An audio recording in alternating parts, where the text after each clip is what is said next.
In today's Lo Karlobat, Mr. Agnihotri talks about the southern Indian language of Malayalam being granted the status of classical language.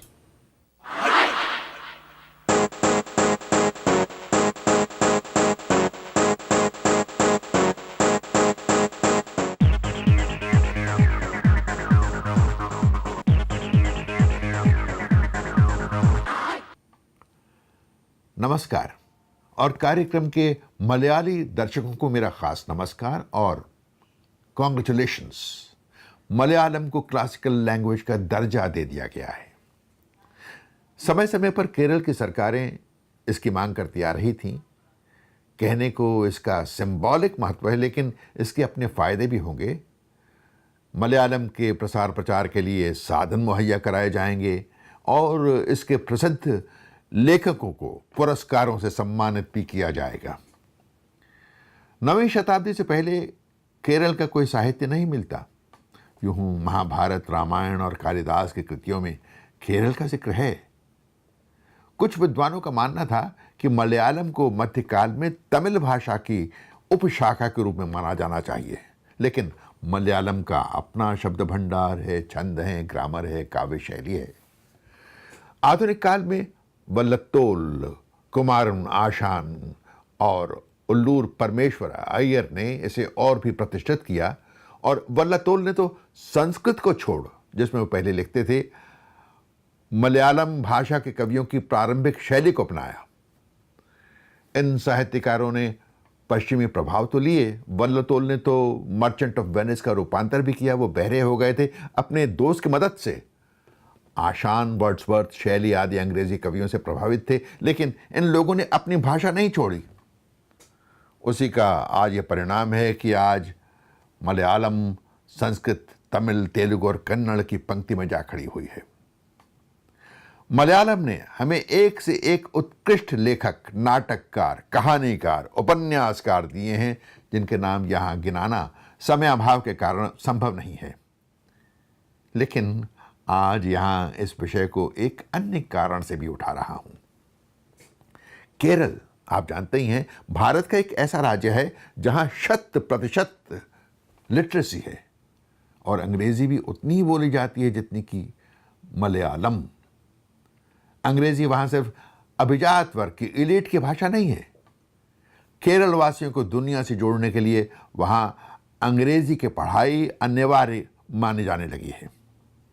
ठीक भी है, केवल elite ही अंग्रेजी का फायदा क्यों उठाएं? सबको उसका फायदा पहुंचना चाहिए।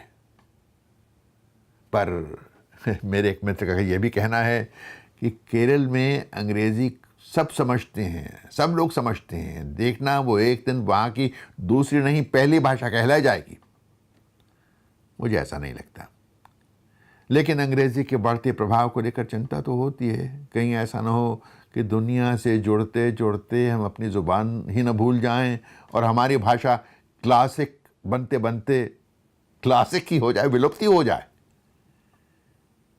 एक कवि हैं मलयालम के अयप्पा पणिकर, साहित्य अकादमी पुरस्कार से सम्मानित। उनकी एक कविता है, वृद्धजन प्रयोजनम, क्योंकि इसमें इंग्लिश के बढ़ते प्रभाव की तरफ इशारा है और उसमें कही बात सभी भाषाओं पर, हिंदी पर भी लागू होती है, हमारे मर्म को बिछोती है, इसलिए प्रस्तुत कर रहा हूं।